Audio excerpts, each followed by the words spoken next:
All right, Cam, I want to come to you on this because you play for a head coach in Sean Payton, who has been very outspoken on a lot of issues for several years. He's kind of the NFL's Greg Popovich. What's it like as players knowing that you have a coach who is not afraid to speak his mind, who's supportive of what you all may want to do, whatever cause you may want to lead, this voting cause, whatever. But what's it like knowing that you have that security from the top and trying to push whatever it is you guys are trying to push? Yeah, I mean, when you say at the top, you look no further than Sean, sort of, being socially active and using his platforms to, push the narrative that it's, this is what we're going to do, this is how we do things, this is whatever are the steps that he is trying to vehemently throw out there.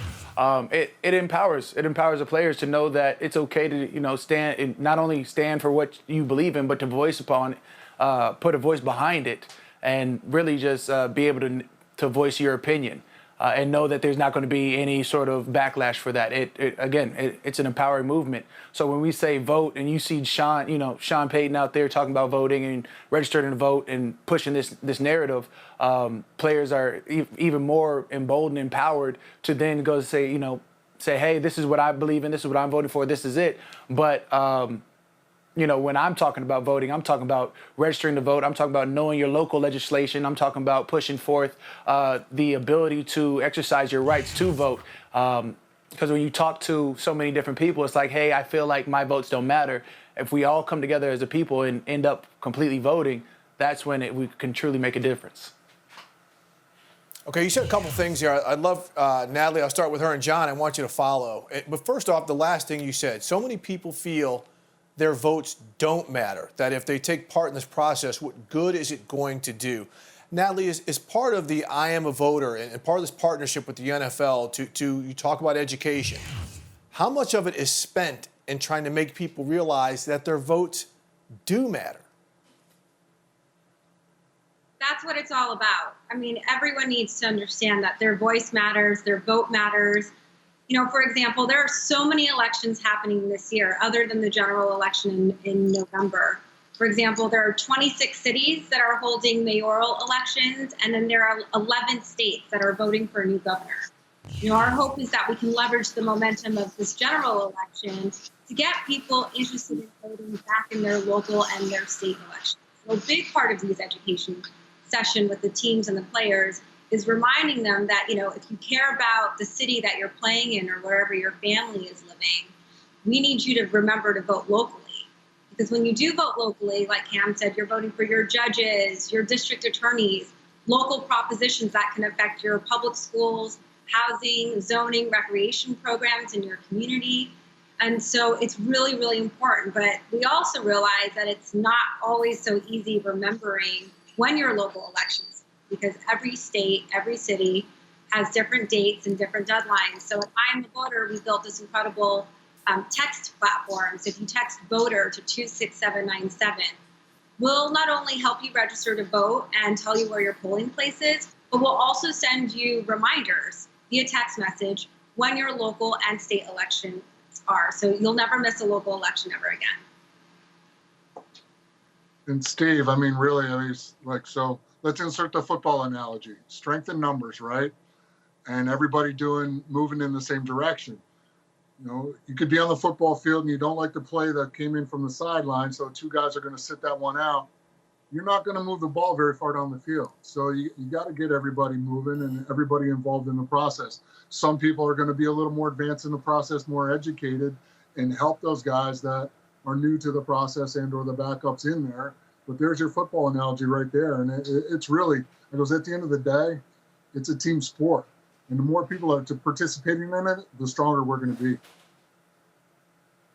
Natalie, I want to come back to you, and whoever wants to chime in, please follow. But the procedural aspects of this, okay, because not all players are registered to vote or will register to vote where they play. You might have somebody from Birmingham, Alabama, who plays for the 49ers. The education part of the players in teaching them how to absentee vote, how to register, where their main homes are. What about that process? Because, again, players are scattered all over the NFL. Students at universities are scattered all over the country. What about the education and that part of things as well, the procedural element of this?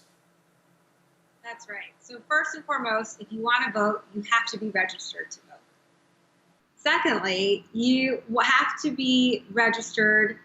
If you want to vote where you live, for example, if you're a player and you're traveling and you're not home that day, or this year, you may not know what your plan is going to be on November 3rd because you might be having kids staying at home and you're having to do virtual school and it's a little bit unpredictable. You're not quite sure you can physically make it to the polls.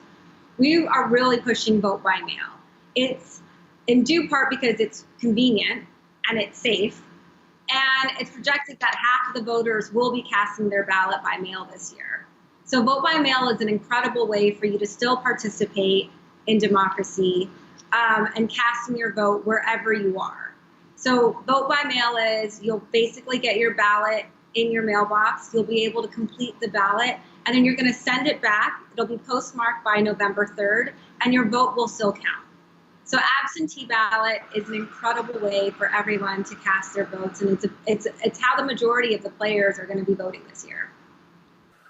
Yeah, I mean, I definitely can agree with the majority of players going to be, spread out, be from different places, and yet the importance of voting, you have to sort of completely have this talk, especially in, maybe it's just our locker room. We've had this talk plenty of times, and this has only been day 4 about the power of voting, the power of being empowered to vote, and the steps that you take from not only registering to vote, but also registering to be an absentee ballot voter. That's key. I mean, being able to, one, I'm from Arizona, but I've lived in New Orleans for 10 years. But, every time it comes up, it's like, hey, I got an absentee ballot vote. You fill it out, you send it off, and your vote counts. And that's really, doing your active duty as a citizen, where you feel that this is how we make this push. This is how we keep the same energy of moving forward. It's, it falls in line with everything that you want to do as a football player. You want to be, better than you were the day before. You want to see results. And at the end of the day, if we push this narrative where, hey, even if you're outside of the state, you can still be an absentee ballot voter, that's where you're going to, again, push the forward movement that it's okay to vote. It's a situation where we're trying to push forward knowledge to vote, and that's a part of it.